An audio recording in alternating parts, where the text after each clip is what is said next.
Secretario del Gobierno usurpador, el pasado 1 de septiembre no vino su jefe, y no me refiero a Diego Fernández de Ceballos, del cual es usted personero, sino Felipe Calderón, a entregar el informe como constitucionalmente estaba obligado.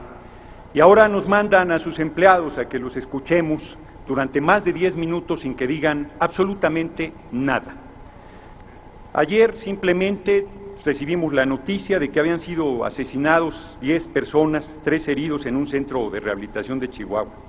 Apenas el 2 de septiembre, 17 jóvenes fueron literalmente fusilados en otro centro de rehabilitación en Ciudad Juárez, Chihuahua.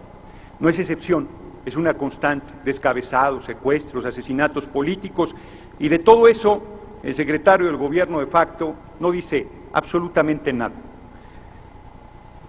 El país está de cabeza en materia económica, en materia política, en materia social. ¿Cuáles son las razones para este desgobierno? Desde mi punto de vista son dos básicas: el que ustedes se hayan robado la presidencia de la República y el que es pública y notoria su ineptitud. Yo sé que panistas les molesta que les diga que se robaron la presidencia, pero se la robaron. Ya ni nosotros nos enojamos de que nos la robaron, así es que tranquilos, escuchen. El pasado 5 de septiembre de 2006, el Tribunal Electoral del Poder Judicial de la Federación dijo que por 14.916.927 votos tenía Calderón, por 14.683.096 votos para Andrés Manuel López Obrador. La fuente es el libro de Luis Carlos Ugalde, Así lo viví.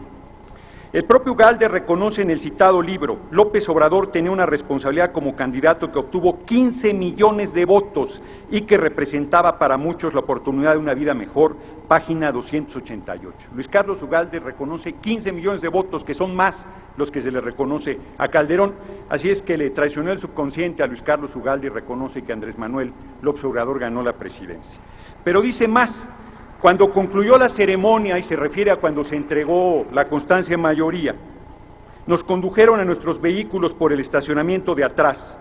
Habíamos entrado por atrás y saldríamos por atrás. Calderón había llegado en helicóptero y se marcharía por aire. La democracia mexicana certificaba la elección de 2006 en un búnker. Luego dice algunas necedades. Eso no era una buena noticia para el futuro de México. Salí triste y preocupado. Había salvado mi integridad física esa tarde, pero el sabor que me quedó no era bueno. Algo sabía mal.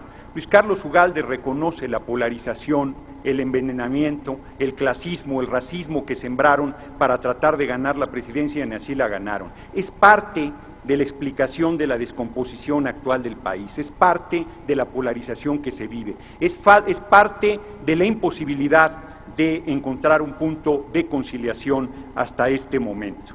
¿Qué nos ofrecieron cuando nosotros exigíamos el recuento, voto por voto y casilla por casilla, que le hubiera dado estabilidad al país? Nos ofrecieron cargos, nos ofrecieron dinero, nos ofrecieron hacer suyo nuestro programa social, y aquí hay en la bancada del PAN testigos de primera calidad que no me dejarán mentir que así fue.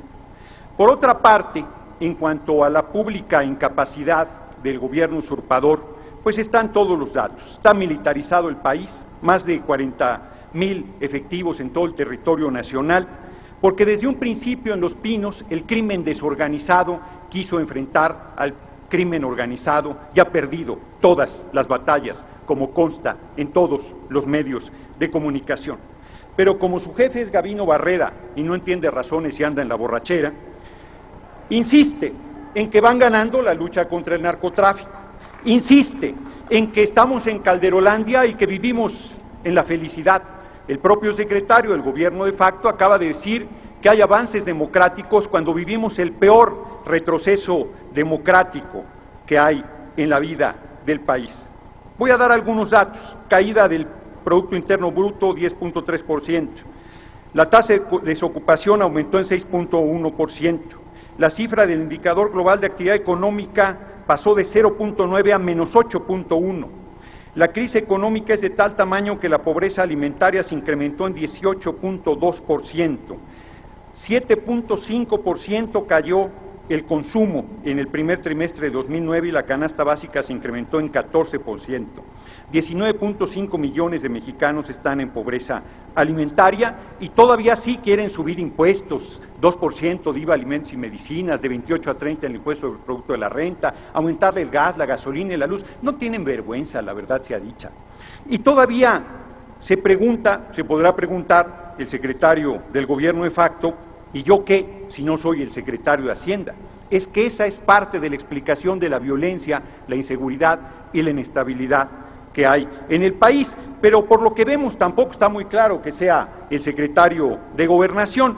Les estamos esperando, retó a la familia, y yo le pregunto, secretario del gobierno de facto, ¿con los pantalones de quién? ¿Con los de la PFP o con los del Ejército? Porque los de usted, francamente, no alcanzan, secretario. Tenemos aquí, con mucho respeto, lo estoy tratando. No tengo la culpa de su incapacidad. Tenemos aquí el informe que envió Felipe del Sagrado Corazón de Jesús Calderón Hinojosa. Dice en su presentación, Estado de Derecho y Seguridad. El gobierno federal ha mantenido y continuará sosteniendo con firmeza un compromiso indeclinable con la sociedad para fortalecer el Estado de Derecho. Percibimos un Estado de chueco y garantizar la seguridad pública. ¿Pero cuál seguridad pública? Y luego dice, no hay que ir más allá de la presentación, no es necesario, que están por la legalidad, la libertad, la tolerancia, la justicia, la igualdad, la pluralidad como signos distintivos de la gobernabilidad democrática. Pero después el secretario manda un oficio donde dice que no vio que 5 diputados fuimos agredidos en el Zócalo de la Ciudad de México. Aquí está el oficio. ¿Cómo puede no estar enterado de que esto sucedió en pleno corazón de la ciudad? Por eso dicen que van ganando la lucha contra el narcotráfico, porque no ven nada, absolutamente nada. Aquí le entrego el expediente con las notas de prensa y un video para que se entere el secretario, porque parece que su órgano de información es muy malo. Además, le entrego un oficio donde me niegan la visita al penal de alta seguridad, donde está Ignacio del Valle, un luchador social que es tratado como el peor criminal, y me dicen que no me dan derecho a visitarlo. Esa es la muestra de tolerancia, de civilidad, de respeto que este gobierno usurpador tiene. Continúo con el informe. Información, inteligencia, objetivo, establecer mecanismos, procesos que permitan, desarrollar e implementar, no sé cuántas cosas. Crimen organizado, objetivo, recuperar la fortaleza del Estado, aplicar la fuerza del Estado. Es un manual, no es un informe. Esto no sirve para nada. Ese es el lugar donde debe estar ese informe. Quiero finalizar planteándole al secretario del gobierno de facto que es evidente cómo han perdido la gobernabilidad del país.